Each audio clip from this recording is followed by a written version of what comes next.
Assalamualaikum warahmatullahi wabarakatuh. Nama saya Syahira binti Syamsuddin bernombor matriks 280165 akan membentangkan hasil tugasan individu 2 bagi kursus keagamaan dalam pendidikan moral yang bertajuk Agama Islam. Okey, berikut merupakan isi kandungan yang akan saya bentangkan sebentar nanti, yang meliputi pengenalan agama Islam, konsep ajaran agama Islam, isu dan masalah dan juga kesimpulan. Okey, baiklah, bagi pengenalan, jika setiap manusia itu berakhlak mulia, sudah pasti masyarakat akan dipenuhi dengan keadilan, keamanan dan juga kesejahteraan serta terselamat daripada sebarang perpecahan, pergaduhan dan juga masalah sosial. Jadi, langkah-langkah untuk menjadikan insan yang berakhlak mulia ini adalah mempunyai akal yang sihat serta taat dalam melaksanakan sesuatu ajaran agama. Jadi, semua agama yang ada di dunia ini mengajar semua penganutnya untuk berakhlak mulia serta dia berperanan dalam membentuk karakter atau tingkah laku seseorang itu.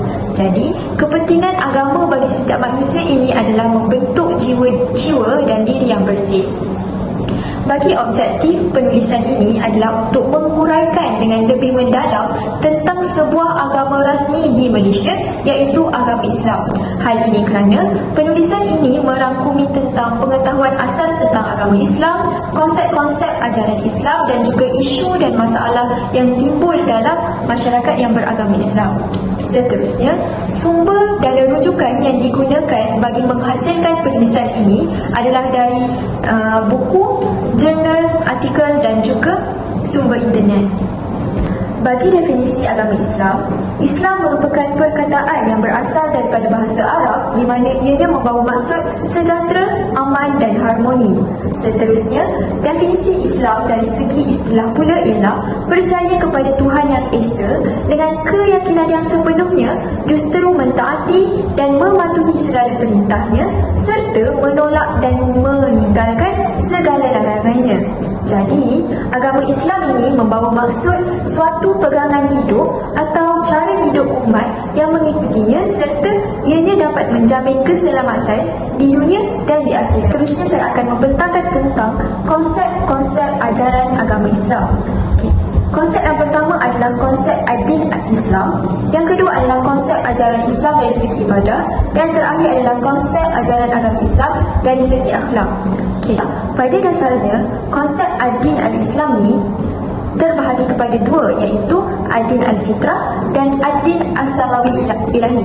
Kedua-dua konsep ini adalah menjurus kepada tauhid di mana umat Islam mengaku dan meyakini dengan keesaan Khalik serta mendapat mardatillah, iaitu keredaan Allah. Okey, yang pertama ad-din al-fitrah, di mana ad-din al-fitrah adalah gabungan dua perkataan, iaitu ad-din dan al-fitrah. Seperti yang dinyatakan, ad-din bermaksud agama, manakala al-fitrah dalam konteks ini pula merujuk kepada penciptaan, alam, bakat, prestasi, watak dalaman dan juga kasih sayang.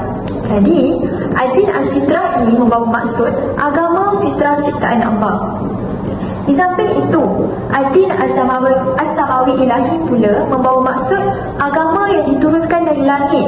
Hal ini kerana samawi bermaksud langit. Jadi, ad-din as-samawi ini merupakan kepercayaan dari langit, iaitu agama yang sumbernya daripada wahyu yang disampaikan melalui malaikat atau wahyu yang disampaikan secara langsung oleh Allah kepada rasul-rasulnya. Okey, baiklah. Sekarang saya akan menjelaskan tentang konsep ajaran agama Islam dari segi ibadah, di mana ianya meliputi kepada ibadah khusus dan juga ibadah umum. Okey, ibadah membawa maksud ketaatan dengan cara merendahkan diri dan menundukkan diri. Jadi, ibadah khusus ini merujuk kepada pengabdian diri secara langsung kepada Allah SWT bagi memperolehi keredaannya. Dengan kata lain, ibadah khusus ini ialah ketaatan yang ditunjukkan oleh manusia dalam melaksanakan perkara yang ditetapkan atau kepada hukum yang telah ditentukan di mana ianya terkandung dalam fardu ain. Okey, ianya meliputi mengucap 2 kalimah syahadah, solat 5 waktu sehari semalam, berpuasa di bulan Ramadan, mengeluarkan zakat dan juga menunaikan haji di Mekah. Ibadah khusus ini kadang-kadang disebut sebagai fardu ain yang bermaksud kewajipan yang mesti dilaksanakan. Ini bermakna sesuatu yang diwajibkan kepada semua individu Muslim yang telah mencapai status mukallaf. Tambahan pula, ibadah ini juga adalah sangat penting kepada akidah dan keimanan seseorang yang juga merupakan medan latihan yang amat berkesan untuk membentuk kepribadian Muslim yang sebenar. Seterusnya adalah ibadah umum. Ibadah umum pula adalah kegiatan umat Islam yang berbeza dengan apa yang terkandung dalam ibadah khusus. Jadi, ini termasuklah seluruh perbuatan manusia dalam kehidupan seharian. Tambahan pula, ibadah umum ini sangat luas skopnya, merangkumi semua perbuatan baik dilakukan dengan niat yang ikhlas memuliakan Allah seperti berdakwah, beramal, menuntut ilmu, bekerja dan semua yang diniatkan semata-mata untuk Allah SWT. Seterusnya saya akan membentangkan tentang konsep ajaran agama Islam dari segi akhlak pula. Islam tanpa akhlak umpama jasad tanpa roh atau rangka tiada tulang. Begitu juga sabda baginda yang bermaksud tidak ada sesuatu yang lebih berat daripada akhlak yang mulia. Ini kerana akhlak adalah bahagian yang penting dalam menjadi seorang Muslim. Oleh demikian, akhlak ini merupakan cara berkelakuan yang dianggap betul ataupun salah. Akhlak terbagi kepada dua, iaitu akhlak mahmudah dan juga akhlak mazmumah. Akhlak mahmudah dari segi etimologinya adalah akhlak yang terpuji, di mana mahmudah tu bermaksud dipuji. Oleh itu, akhlak mahmudah juga merupakan tingkah laku yang terpuji yang menjadi tanda keimanan seseorang. Akhlak mahmudah atau akhlak yang dipuji ini akan lahir daripada sifat-sifat terpuji. Misalnya sifat cinta kepada Allah, cinta kepada Rasulullah, taat beribadah, sentiasa mengharapkan keridaan Allah dan mensyukuri segala nikmat Allah. Seterusnya akhlak mazmumah ataupun akhlak yang tercela. Akhlak mazmumah pula merujuk kepada tingkah laku tercela ataupun perbuatan jahat yang dapat merosakkan akidah seseorang dan merendahkan martabat manusia. Ciri-ciri yang merangkumi akhlak mazmumah ini ialah semua sifat yang bertentangan dengan akhlak mahmudah tadi. Sebagai contoh, sifat kufur, syirik, munafik, murtad, takabur, riak, dengki, sombong dan sebagainya. Tambahan pula, Islam dia mengajar bahawa akhlak yang baik adalah penting kerana ianya membantu kita menjalani kehidupan yang bahagia dan juga berjaya di dunia dan akhirat.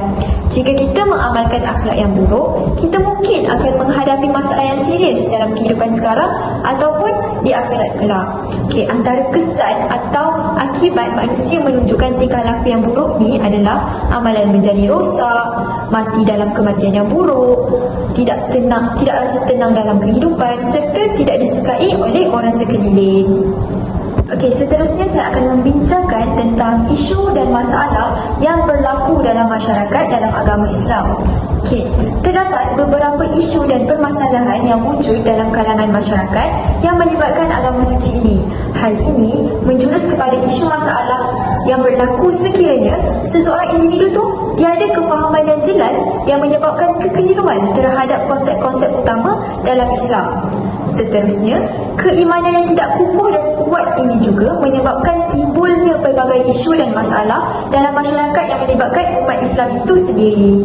Jadi, isu dan masalah yang akan dibincangkan meliputi isu jenayah syariah golongan makna, pengabaian terhadap ibu bapa dan juga tabarruj atau fashion pakaian. Isu dan masalah yang pertama adalah jenayah syariah golongan makna. Gejala makna atau pondan dalam kalangan masyarakat Islam Malaysia merupakan satu fenomena yang semakin ketara dan juga membimbangkan. Golongan makna ini juga dikenali sebagai mukhannas kerana ia adalah cara untuk membuat orang merasa seperti bercakap dengan orang lain dan ianya sangat menggoda kerana ia terdengar seperti suara perempuan. Terdapat beberapa sebab kenapa sekumpulan makna ini terjadi. Salah satu sebab utama ialah beberapa teknik keibuan awal yang melibatkan mengajar kanak-kanak bahawa mereka boleh jadi apa-apa jantina yang mereka inginkan, walaupun ini berbeza daripada jantina biologi mereka. Selain itu, tekanan akan sebaya juga boleh memberi kesan terhadap tingkah laku lembut dalam kumpulan ini. Selain itu, golongan makna ini juga boleh dieksploitasikan kerana terdapat banyak peluang untuk mereka melakukan perkara yang dianggap tidak bermoral seperti pelacuran. Okey, syariat Islam melarang perkara seperti homoseksual, perubahan jantina dan juga meniru gaya penampilan jantina lain, di mana mana-mana perbuatan tersebut dianggap sebagai berdosa besar dan dilarang sama sekali. Olehnya demikian, penguatkuasaan berkenaan isu jenayah maknyah di Malaysia ini perlulah dibanteras dan juga ditingkatkan. Okey, baiklah. Isu dan masalah yang seterusnya adalah berkaitan dengan pengabaian terhadap ibu bapa. Pengabaian terhadap ibu bapa ni mengalami peningkatan dan menjadi salah satu isu yang memerlukan pemerhatian dari semua pihak. Okey, di mana pengabaian ibu bapa ni adalah apabila seorang tu tidak menjaga ibu bapa mereka seperti yang sepatutnya, termasuklah menyediakan makanan, kebersihan dan juga rawatan perubatan. Okey, seterusnya pengabaian ibu bapa juga apabila anak-anak itu enggan memberi penjagaan dan sokongan yang sewajarnya kepada ibu bapa mereka. Jadi, terdapat beberapa faktor yang mendorong kepada isu dan masalah tentang pengabaian ibu bapa ini. Sebagai contoh, sikap anak-anak di mana ramai individu yang suka bersikap individualistik dan cuba mencari kesenangan sendiri tanpa memperdulikan keadaan ibu bapa mereka yang sudah tua, yang masih hidup dan bergantung kepada mereka. Okey, terdapat juga faktor-faktor lain seperti penjarakan fizikal, jurang komunikasi, ibu bapa yang lebih tua tu boleh menjadi sukar untuk dijaga dan sebagainya. Jadi, menjadi kewajipan kita sebagai anak di mana kita perlu menjaga ibu bapa kita selagi mereka masih hidup, kerana sikap pengabaian terhadap ibu bapa ini perlulah dibanteras. Selain itu, kita juga perlulah membalas segala jasa yang telah dicurahkan kepada kita sejak kita masih kecil lagi. Okey, baiklah. Isu dan masalah yang terakhir adalah berkenaan dengan tabaruj dan fashion pakaian. Okey, aspek pakaian patuh syariah dan isu tabaruj ini merupakan perkara yang dianggap agak remeh dan kurang penting kepada masyarakat Islam, di mana muslimah sering terpengaruh dengan trend fashion yang agak kelihatan bergaya dan moden. Ini telah membolehkan mereka untuk berpakaian yang agak berbeza daripada tudung hinggalah ke kasut. Tabaruj ini dapat didefinisikan sebagai perbuatan seorang wanita yang memperlihatkan keindahan tubuhnya kepada lelaki yang bukan mahramnya. Okey, terdapat beberapa faktor yang menyumbang kepada wanita bertabaruj ini. Sebagai contoh adalah gaya pakaian dan perhiasan yang berbeza, popular kerana ia menarik perhatian wanita dan menjadikan mereka kelihatan berbeza sepanjang masa. Tambahan pula, ianya juga memberi mereka peluang untuk menonjol dan menjadi unik. Okey, terdapat juga sesetengah wanita ni yang suka menunjuk-nunjuk dan seterusnya mendapatkan pujian dengan kecantikan yang mereka miliki. Okey, jadi seorang muslimah perlulah mengelakkan daripada memakai pakaian yang terlalu menyedahkan, kerana dengan cara ni kita akan sentiasa dihormati dan menjaga maruah diri kita. Kerana Islam mengajar kita bahawa kita tidak boleh berpakaian dengan cara yang menampakkan tubuh, perhiasan atau gaya rambut kita dengan cara yang terlalu mencolok ataupun menarik perhatian. Okey, untuk kesimpulannya, manusia perlulah memegang atau menganut akan sesuatu kepercayaan ataupun agama, kerana setiap agama tu dia mengajar penganutnya ke arah kehidupan yang baik dan juga tenteram. Okey, agama Islam ataupun sebuah agama yang suci dan umat Islam pada masa kini telah ditinggalkan dengan panduan hidup yang lengkap, iaitu Al-Quran dan juga As-Sunnah. Okey, di mana Islam ini juga mengajar umatnya untuk berakhlak mulia, di mana terdapat nilai-nilai moral yang perlu diterapkan dalam kehidupan seharian mereka. Okey, sekian sahaja daripada saya. Terima kasih.